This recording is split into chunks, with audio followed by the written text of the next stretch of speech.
If the enemy can control your emotions, he doesn't need to control your life. You'll sabotage it yourself. Emotional immaturity is the prison that locks gifted people out of destiny. Today, I'm here to tell you, you can be powerful, gifted, anointed, but if you are not emotionally disciplined, you will crumble under pressure.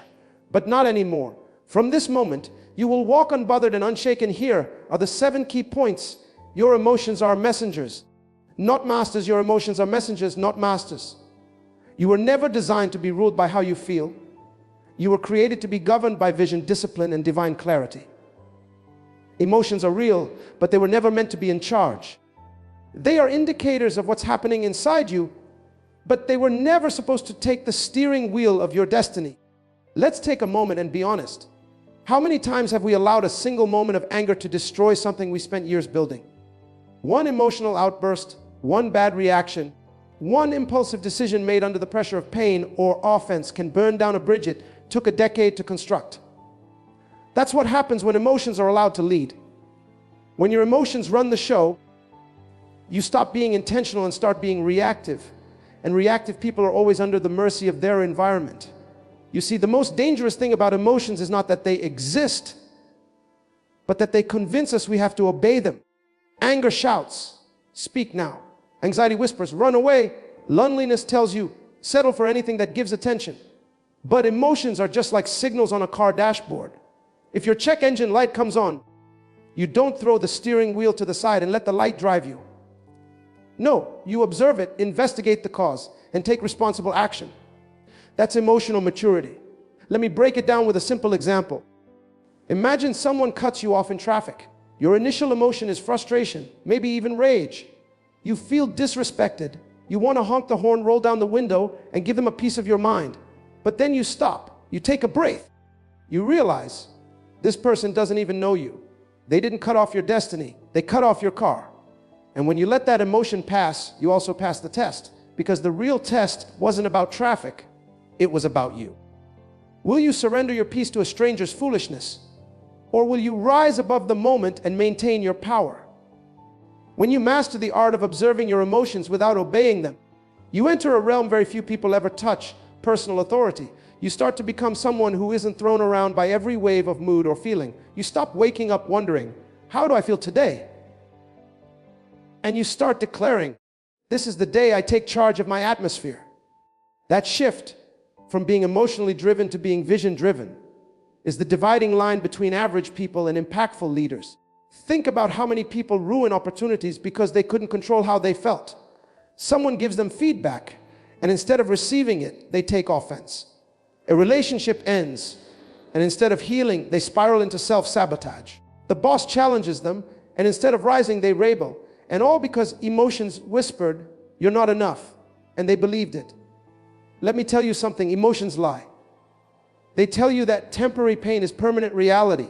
They tell you you'll never get over this. They tell you that because you feel broken. You are broken. But the truth is, you are not your emotions.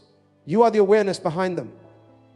You are the thinker of your thoughts, the observer of your mind, and the leader of your life. That's why the most successful people in any area, spiritual, financial, relational, are not the ones who don't feel, but the ones who feel deeply and still choose wisely.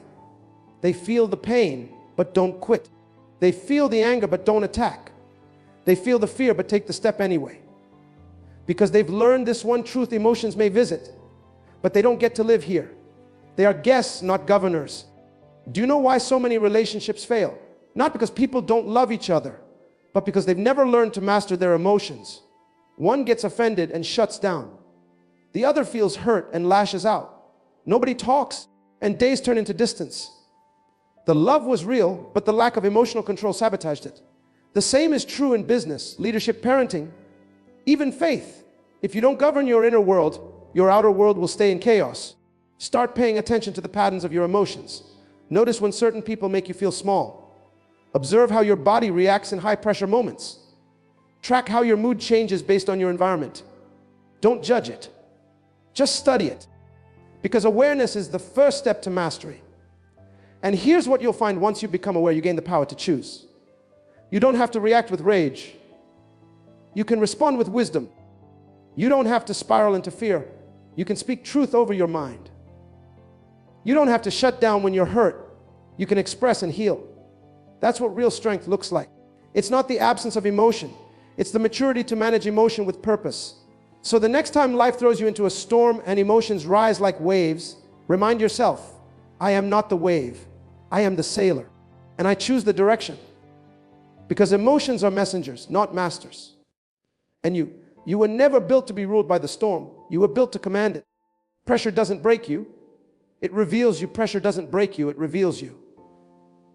When life turns up the heat, when everything starts to close in, when the deadlines tighten, the relationships shake, the money thins out, and the critics start to talk, that's not the moment you fall apart. That's the moment your foundation is exposed. See, pressure never invents weakness. It only exposes what's already there. It brings to the surface what's been hiding beneath the noise and the business. It is life's most honest mirror. You never really know who you are until the pressure hits.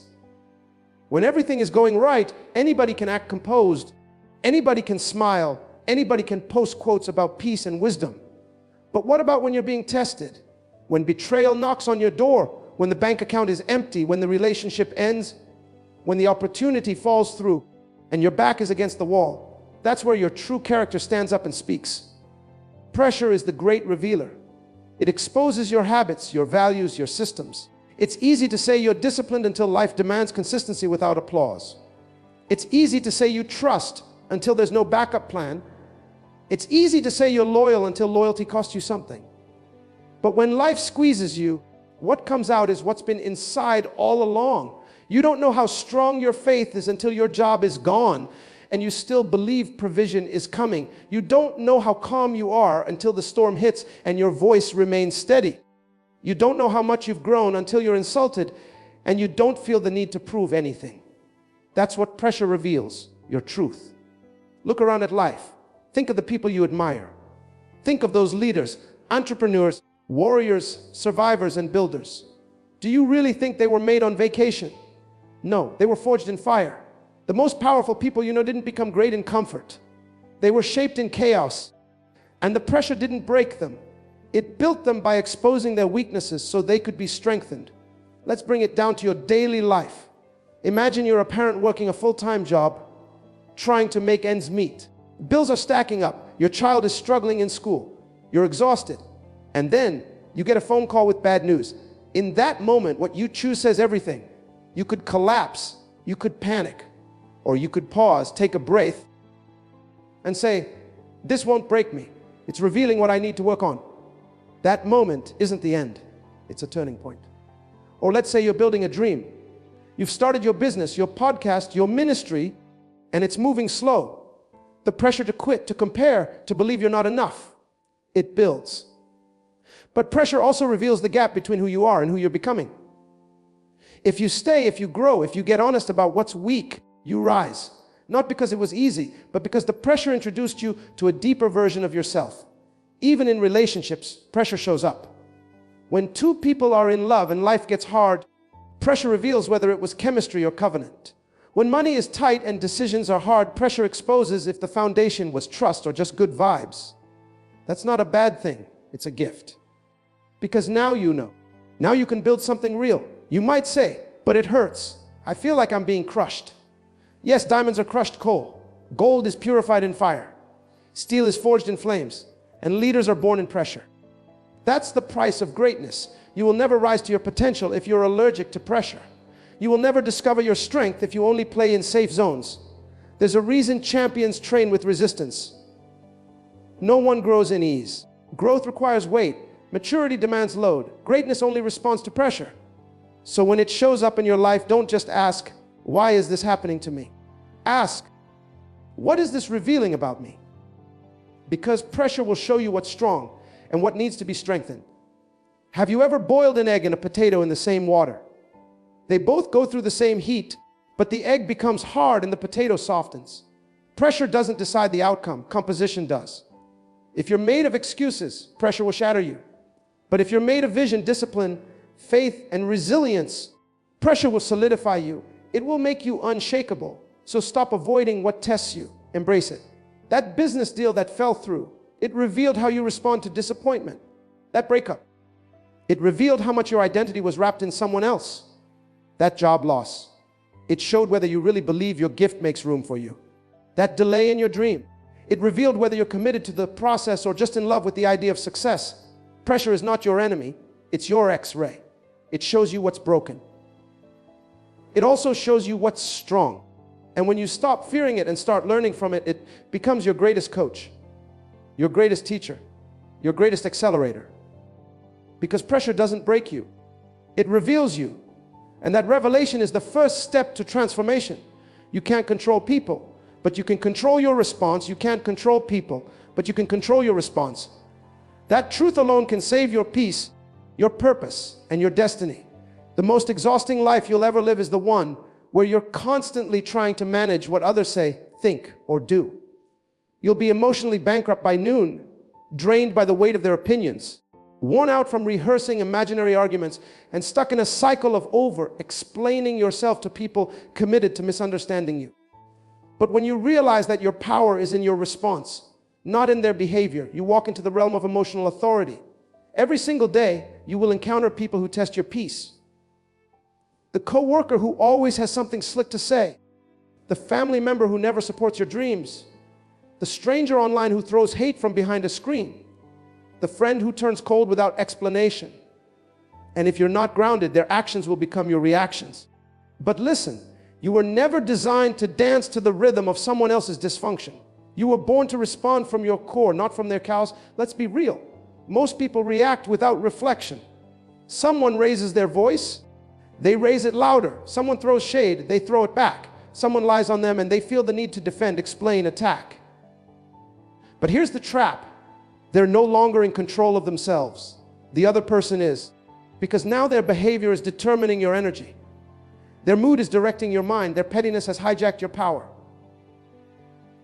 But not you, not anymore. You're learning to pause. You're learning to breathe. You're learning to say, I see what you're doing, but I don't need to join you in the mud just to prove I'm not afraid to get dirty. Let me make this plain. Silence is not weakness. Holding your peace is not surrender.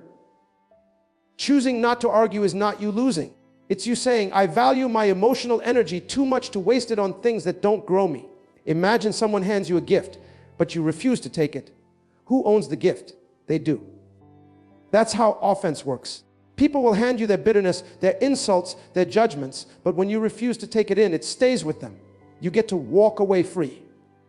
Because the battle wasn't external, it was internal. And you just won it. Take a simple situation. You're driving, someone cuts you off, flips you off, maybe even yells something. Now you've got two options. Let it ruin your whole morning. Carry it into your office. Let it shift your tone with your co-workers and replay it in your mind all day. Or you can shake your head, stay calm, and say, that's a reflection of them, not me. Because your peace is too expensive to trade for temporary irritation. Or let's take it deeper, relationships. Maybe you're dating or married to someone who doesn't always validate your emotions. Maybe you've tried explaining, expressing, even arguing, but nothing seems to change. Here's what you need to know. Trying to change someone else is a losing game, but mastering your response is where real transformation begins. Instead of reacting in anger, try responding in clarity. Instead of withdrawing in silence, express yourself with strength, not sharpness. You're not pretending to be okay. You're choosing not to be controlled. One of the most powerful things you can ever do is respond to disrespect with dignity. That's not softness, that's strategy. Because when you're calm in the middle of a storm, you're not just protecting your peace, you're exposing their chaos. You're showing that your internal world is stronger than their external drama. This is not about suppressing your feelings. This is about mastering your focus. Your emotions are real, your pain is valid. But you don't owe anyone emotional breakdown just because they pushed your buttons. Learn to pause. To ask, is this worth my peace? Is this helping me grow? Will this matter in 5 days, 5 months, 5 years? If the answer is no, don't give it your attention. Respond like someone who knows who they are, not like someone trying to prove who they are. You ever seen a thermostat and a thermometer? The thermometer only tells you the temperature. It reacts. The thermostat sets the temperature. It responds. Most people walk into rooms and become thermometers, adjusting to whatever mood is present. But not you. You're the thermostat. You set the tone. You walk into toxic rooms and bring calm. you sit at tables full of drama and bring stillness, not because you're pretending, but because you've learned how to manage your response. And that's where your power lies. Even in your dreams and goals, people will doubt you, mock you, minimize you. Let them talk. Let them laugh. Let them post. Your job is not to convince them. Your job is to keep showing up, to keep building, to keep walking in discipline. Your results will speak louder than your defense. Your fruit will silence the foolishness, because a lion doesn't turn around when small dogs bark. It stays focused. It keeps moving forward. Mastering your response is not just about managing others. It's about protecting your destiny. Because every time you react in rage, you delay your progress. Every time you let someone control your mood, you give them the keys to your future. But when you stay anchored, when you respond with vision, when you speak from purpose instead of pain, you become untouchable. You're not denying what's happening around you. You're declaring that it won't control what's happening inside you. And that right there is the power that turns ordinary people into unshakable leaders. Peace is not the absence of trouble. It's the presence of discipline. Peace is not the absence of trouble. It's the presence of discipline. Too many people are chasing silence, hoping for a life with no interruptions, no drama, no betrayal, no financial tension, no pressure. But that's not peace, that's fantasy. Life will always have noise. People will always disappoint. Circumstances will always shift. Peace doesn't come when the storm stops. Peace comes when you are so anchored, so disciplined, so aligned with your values that the storm can rage around you but never within you. Peace is not passive. It's not sitting in a room burning candles and pretending problems don't exist. No, real peace is fierce, it's active, it's chosen, it's trained. Peace is a product of self-governance. You can't expect to have peace when your habits are chaotic. You can't expect to have peace when your mouth moves faster than your mind. You can't expect to have peace when your emotions dictate your every move. Peace is not luck, it's leadership over yourself. Think of it like this: a disciplined mind produces a calm life. Imagine waking up and before checking your phone, before looking at the notifications, before scrolling through the opinions of the world, you start your day with intention. You take time to breathe. You write down your goals. You speak life over yourself. That's not just ritual, that's discipline. And that discipline creates internal order, and internal order creates external peace. People who lack discipline are constantly at the mercy of their environment. If people are kind to them, they feel good. If someone criticizes them, they're crushed. If money flows, they're happy. If money tightens, they panic. Why? Because their peace is circumstantial. But discipline changes that. Discipline says, I will not be ruled by the chaos around me. I will be led by the structure within me. You ever seen a military general during a crisis? They don't run around shouting. They move with calculated focus. That's discipline. Or look at an elite athlete in the final moments of a championship. When the crowd is screaming, the pressure is on, and millions are watching. They don't fold. Why? Because they've trained for this. Peace is not magic. It's the reward of preparation. In daily life, it looks like this. You get a phone call from someone who always brings drama. In the past, you'd get anxious, maybe even argue.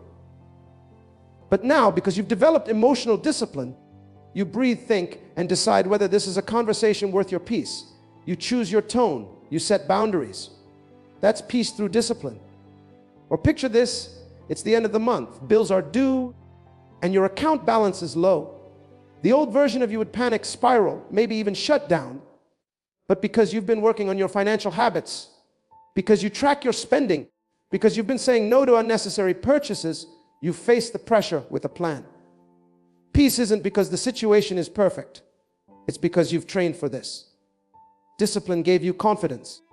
Even in relationships, real peace doesn't come from finding someone who never disagrees with you. That's control, not love. Peace comes when you both have the emotional discipline to communicate, to listen, to apologize when wrong, and to set healthy boundaries. A peaceful relationship isn't one without conflict. It's one where conflict doesn't destroy the connection, because discipline keeps egos in check. Let's go deeper. Discipline is what keeps your thoughts from hijacking your mind. The mind is powerful, but it can be chaotic. If left unchecked, it'll create entire stories that aren't true. It'll replay failures, magnify fears, and convince you to worry about things that haven't even happened. But when you practice mental discipline, when you train your thoughts to serve your purpose, you create space for peace to grow. When that negative voice rises, you counter it. When doubt creeps in, you speak truth to it. When fear shows up, you acknowledge it, but you don't bow to it. That's power. That's peace. It's like trying to maintain a clean house. If you don't stay on top of the mess, it piles up. Same with your emotions.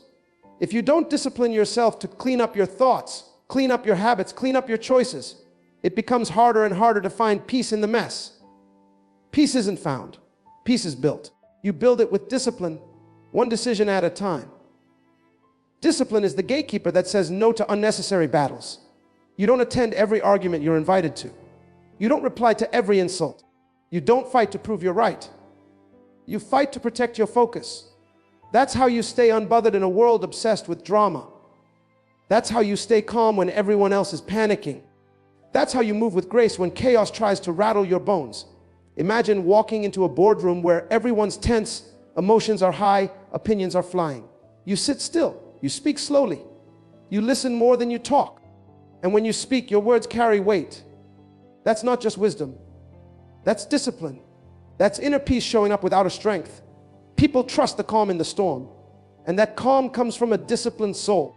So the next time you're tempted to lose it, to react, to explode, to spiral, pause. Ask yourself, what's leading me right now? Emotion or discipline? Because one leads to regret, the other leads to peace.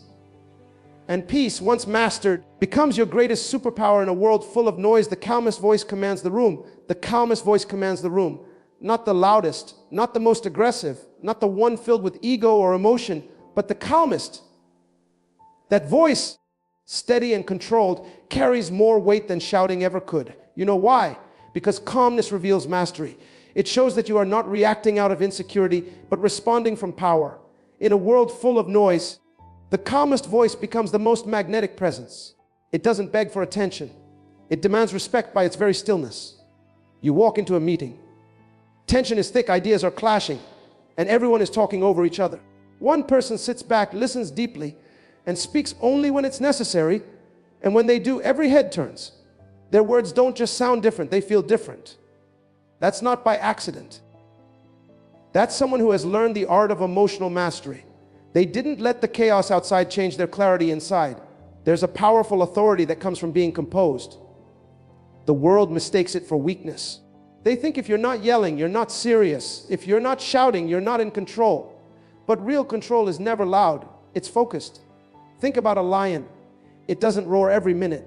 It observes. It waits. And when it moves, it does so with precision. You were never called to roar out of insecurity. You were born to lead with presence. Your stillness should shake the room harder than someone else's scream. Let's look at real life. Maybe you're a parent. Your child is acting out, testing your patience. Most people would raise their voice, react emotionally, try to overpower the behavior. But the emotionally intelligent parent, the one who truly leads, doesn't just raise their tone. They raise their strategy. They kneel down, make eye contact, and say in a calm but firm voice, "This is not acceptable, and I need you to do better." That child might ignore 100 shouts, but that calm command gets through because it comes from authority, not from frustration. Maybe you're in a relationship and an argument starts to heat up. Voices rise, words fly. But the person who remains calm, not detached, but intentional, becomes the anchor in the conversation. They listen fully, they speak slowly, and they don't allow the heat of the moment to hijack the truth of the relationship. That person isn't being passive, they're being powerful. Because when you can stay calm while someone else is losing control, you control the direction of the dialogue. The calmest voice wins negotiations. It wins hearts. It wins trust. It's the voice people come back to when the world gets too loud. It's the voice that doesn't crumble under pressure. Because pressure reveals what's inside. And calmness under pressure reveals preparation.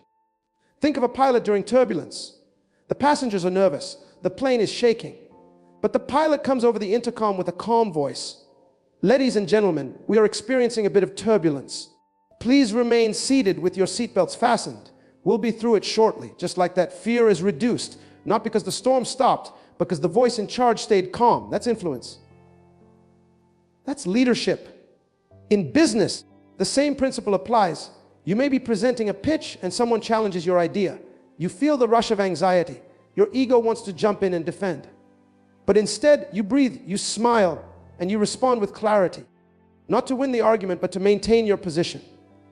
You don't match their energy, you shift the energy. That's the power of staying calm. You disarm chaos without even raising your volume.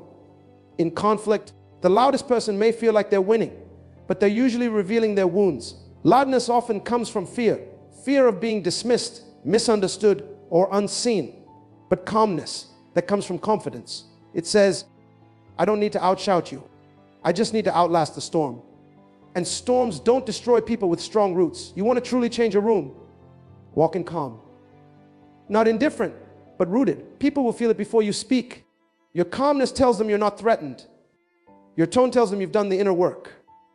Your energy communicates, I'm not here to compete. I'm here to contribute. That kind of presence is rare, and rare presence carries rare power. Even when you're disrespected, especially when you're disrespected, your calm voice will sting louder than rage. When someone comes at you with pettiness and you respond with peace, you expose their insecurity. Because nothing makes a chaotic person more uncomfortable than someone they can't emotionally shake. Your calmness forces them to confront themselves. That's power. This doesn't mean you never raise your voice. It means you don't let your voice be hijacked by the moment. You choose when to speak, how to speak, and why you're speaking. And when your words are chosen, measured, and calm, they will always cut deeper than impulsive noise. Think of all the great leaders, the ones who walked into pressure, into battle, into boardrooms, into crisis. They weren't frantic. They weren't dramatic. They didn't need to prove themselves. Their calm created clarity. Their stillness became the stabilizer for everyone else's fear. So when life gets loud, when people start shouting, when fear starts screaming, and emotions run high, remember this: the calmest voice commands the room. Not because it's trying to, but because it's already won the battle inside. Emotional intelligence is a kingdom tool. Emotional intelligence is not just a personality trait. It's a tool of dominion. It is the invisible weapon that separates those who merely survive life from those who master it. You see, when you're emotionally intelligent, you don't just react. You respond with wisdom. You don't let every insult rattle your soul.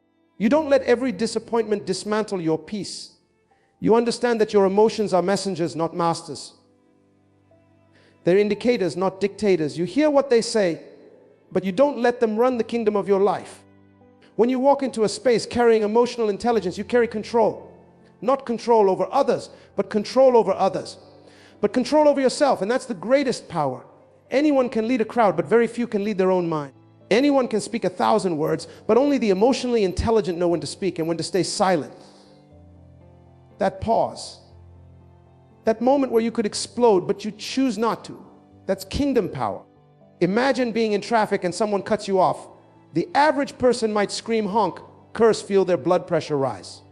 But an emotionally intelligent person, they pause. They take a deep breath. They remind themselves, I won't give my energy to this. That's not weakness. That's sovereignty. That's ruling your space.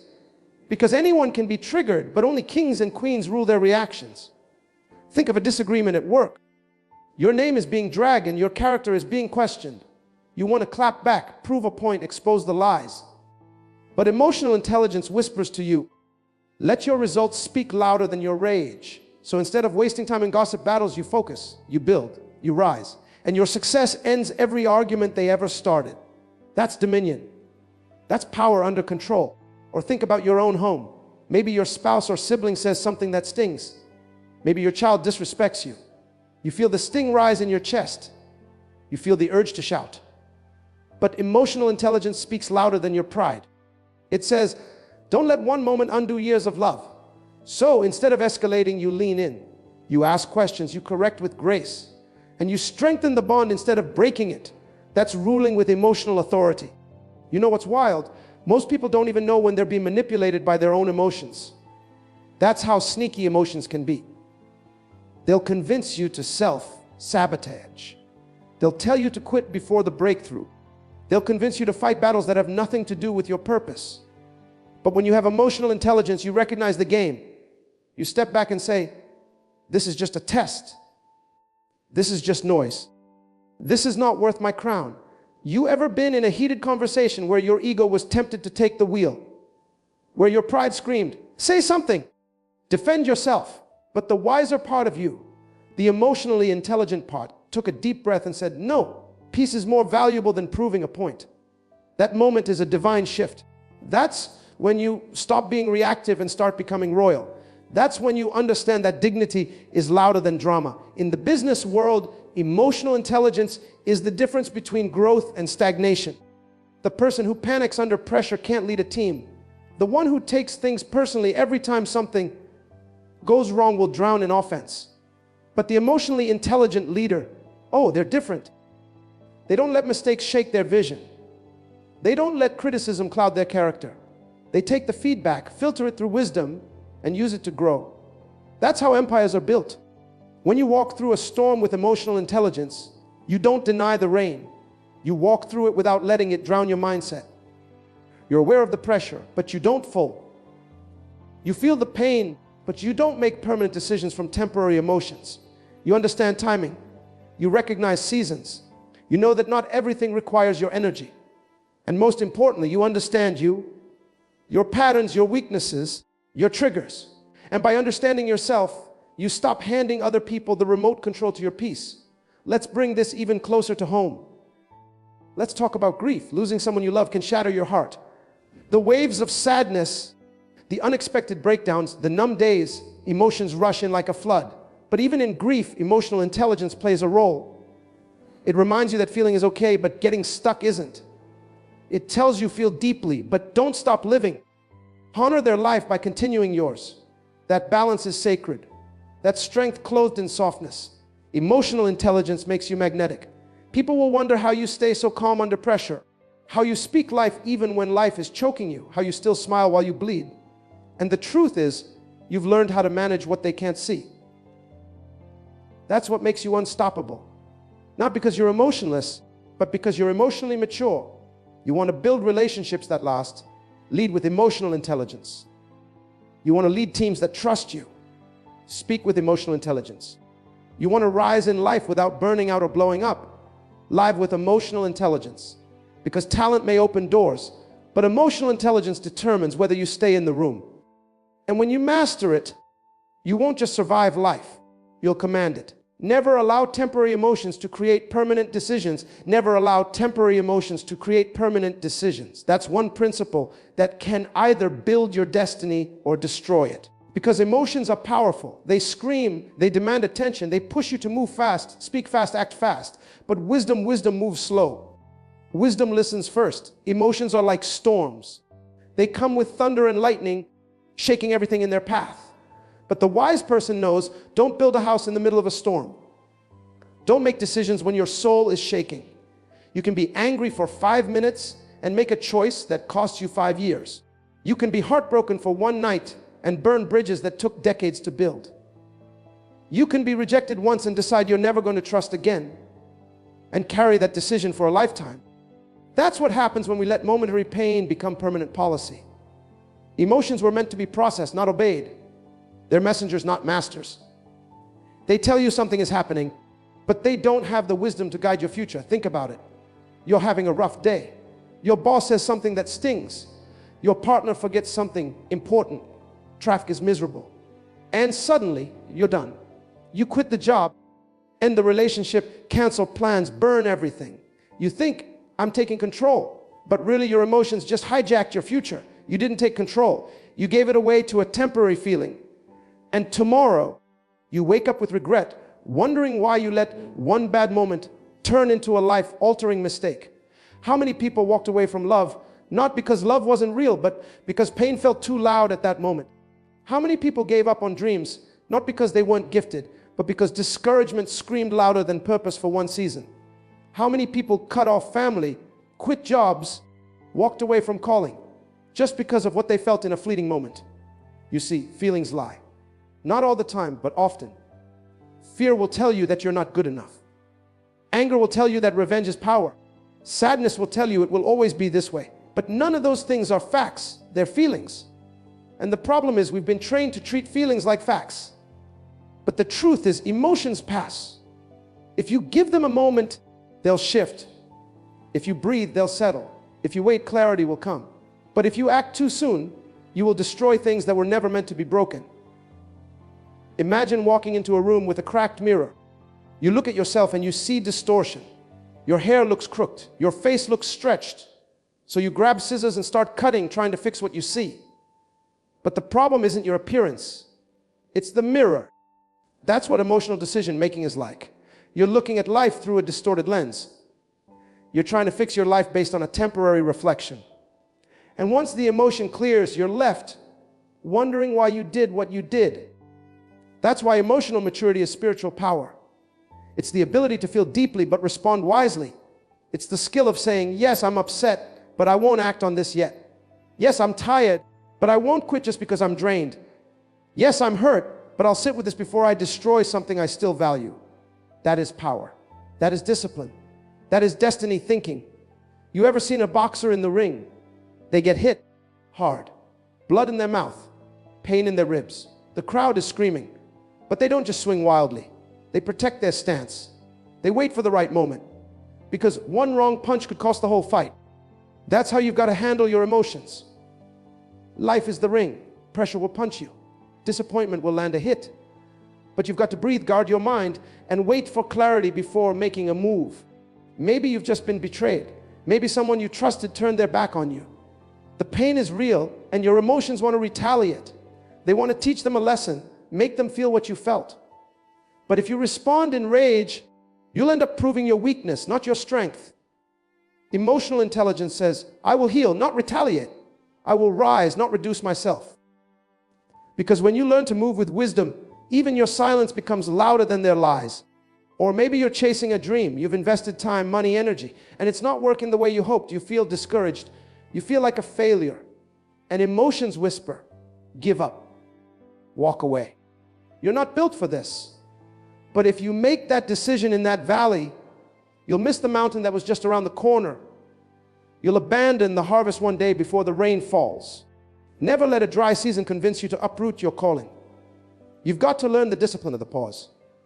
Before the text is sent, before the resignation is submitted, before the breakup is finalized, before the confrontation is launched.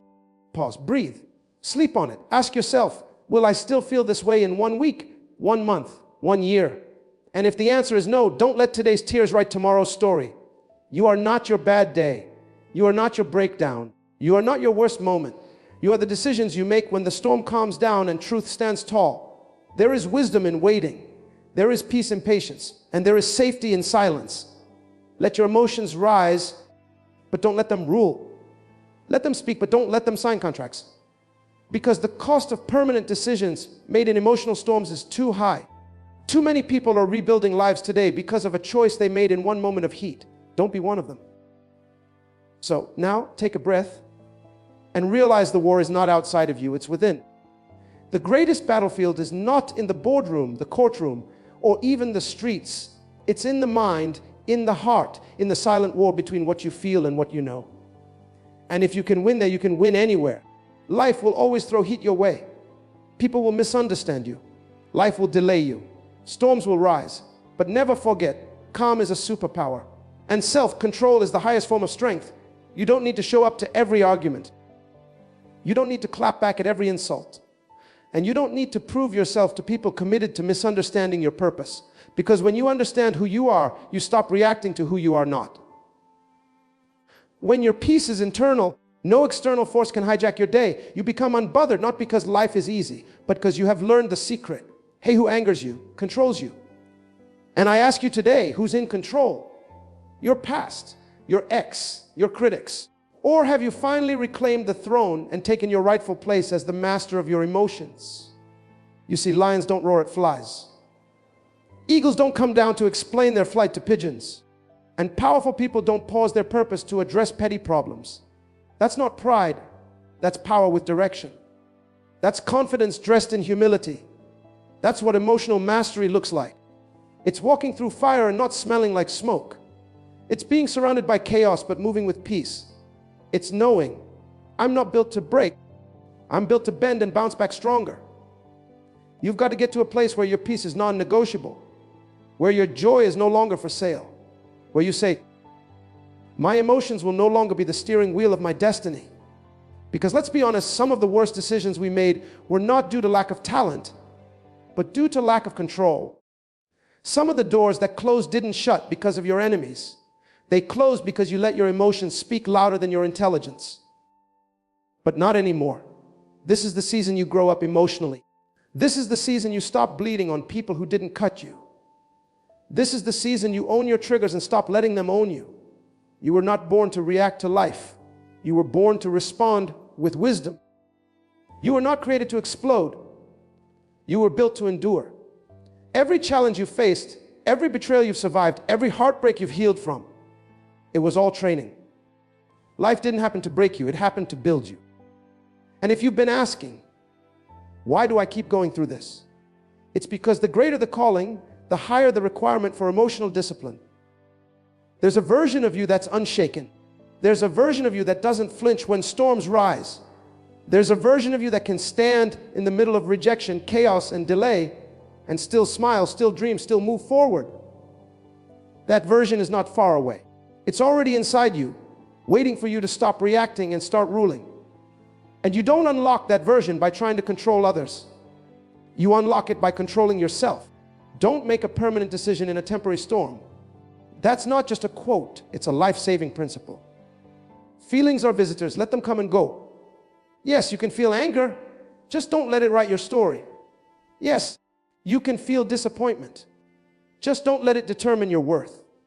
Discipline is choosing what you want most over what you want now, because what you want now might feel good, but what you want most, peace, purpose, progress, requires maturity. You weren't called to be average, you weren't born to be reactive. You were chosen to carry calm in chaos. And when life asks, what kind of leader are you? Let your stillness answer. When drama comes knocking, let your silence respond. When pressure rises, let your peace stand tall. Because that's when the world sees that you're not just alive. You're aware, you're not just present. You're powerful.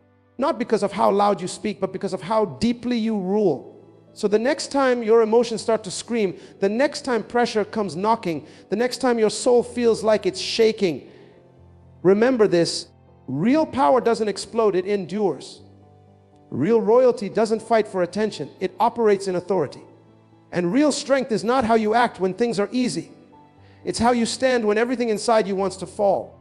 You are stronger than the storm, wiser than the wound, and more powerful than the pressure. Control that, and you control everything.